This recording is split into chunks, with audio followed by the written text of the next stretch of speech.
Hello everyone, নতুন একটি ভিডিওতে সকলকে স্বাগত জানাই। তো আজকে আমি এই ঝিন্টি ফুল গাছের মধ্যে একটা সার দিচ্ছি। তো আপনাদের সাথে শেয়ার করব কিভাবে সারটিকে দেবেন এবং কী সার। তো আমার এই গাছটিতে এখন বেশ ফুল ফুটতে শুরু হয়েছে। এই শীতের টাইমে এই গাছের মধ্যে প্রচুর পরিমাণে ফুল ফুটে থাকে। এই গাছগুলিকে আমি বর্ষার টাইমে বসিয়েছিলাম। বীজ থেকে গাছগুলি আমি লাগিয়েছিলাম, আর প্রতিটি গাছই আমি 8 ইঞ্চি পটে লাগিয়েছি। প্রতিটি গাছই খুব ভালোভাবে গ্রো করছে।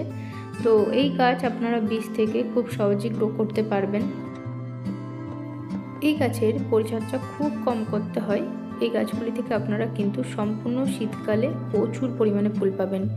এই গাছের ফুলগুলি নভেম্বর মাস থেকে ফুটতে শুরু হয়, আর একটানা ফেব্রুয়ারি মাস পর্যন্ত কিন্তু প্রচুর পরিমাণে ফুল ফুটে থাকে। নার্সারিতে এই গাছের চারা আপনারা খুব সহজেই পেয়ে যাবেন। তো এই গাছগুলিকে আমি বর্ষার টাইমে বসিয়েছিলাম।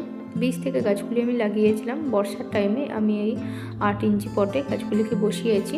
মাটি একবার ভালোভাবে তৈরি করে গাছগুলিকে আমি বসিয়ে দিয়েছি, আর 15 দিন পর পর গাছের মধ্যে আমি সার দিচ্ছি। এমনিতে খুব বেশি পরিচর্যা গাছগুলিকে করতে হয় না।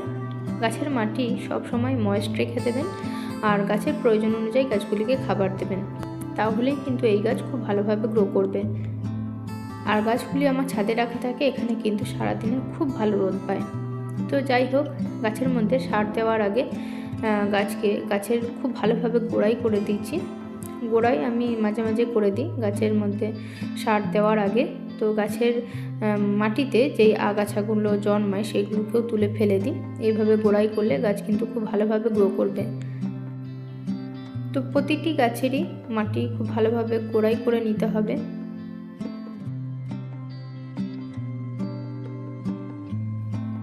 এই গাছের মাটি কিন্তু সব সময় হালকা ময়েস্ট রাখবেন। এখন যেহেতু গাছের মধ্যে কুড়ি আসতে শুরু হয়েছে, তা না হলে কিন্তু গাছের পাতা হলুদ হয়ে যাবে। আমার বেশ কিছুদিন আগে এই গাছের পাতা হলুদ হয়ে গিয়েছিল, কারণ জল দিতে আমি দেরি করেছিলাম। তো গাছ শুকিয়ে গিয়েছিল, সেই কারণে কিন্তু গাছের পাতা হলুদ হয়ে গিয়েছিল। তো গাছের মাটি সব সময় ময়েস্ট রাখবেন। তো আজকে আমি এই গাছের মধ্যে কি সার দিচ্ছি চলুন আপনাদেরকে দেখিয়ে দিই। তো এই যে সারটি আমি দিচ্ছি, এই সার আপনাদের সকলের ঘরেই আছে। এটা হলো চা পাতা, এটা হলো ইউজ করা চা পাতা। তো ইউজ করা চা পাতা আমি ভালোভাবে ধুয়ে নিয়েছি। এর মধ্যে চিনি বা দুধ যেন না থাকে, আপনারা ধুয়ে তারপর গাছের মধ্যে দেবেন। ধুয়ে খুব ভালোভাবে রোদে শুকিয়ে নিয়েছি, তারপর আমি গাছের মধ্যে দেব।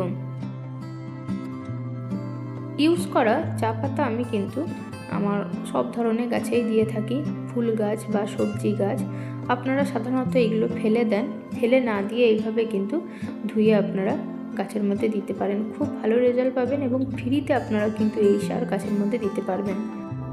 এই শীতকালে আপনারা সব ধরনের গাছে এই সার দিয়ে দিন, দেখবেন খুব ভালো রেজাল্ট পাবেন। গাছের মাটি যখন তৈরি করবেন তখনও কিন্তু আপনারা এই চা পাতা গাছের মাটির মধ্যে মিশিয়ে দিতে পারেন, তাহলেও কিন্তু খুব ভালো রেজাল্ট পাবেন।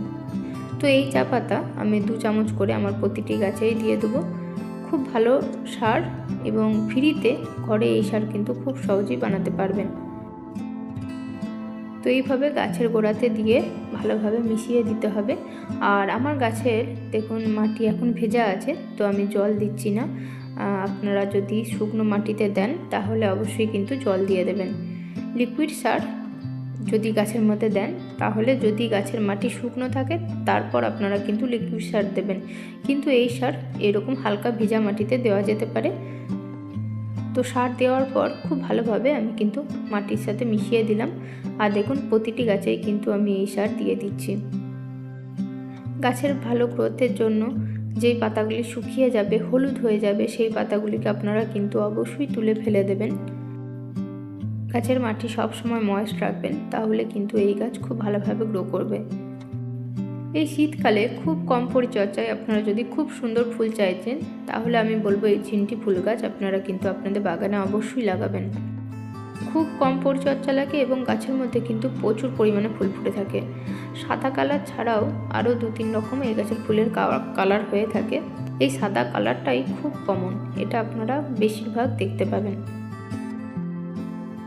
তো বন্ধুরা, আজকের ভিডিও তাহলে এখানেই শেষ করছি। ভিডিওটা শেষ পর্যন্ত দেখার জন্য আপনাকে অসংখ্য ধন্যবাদ।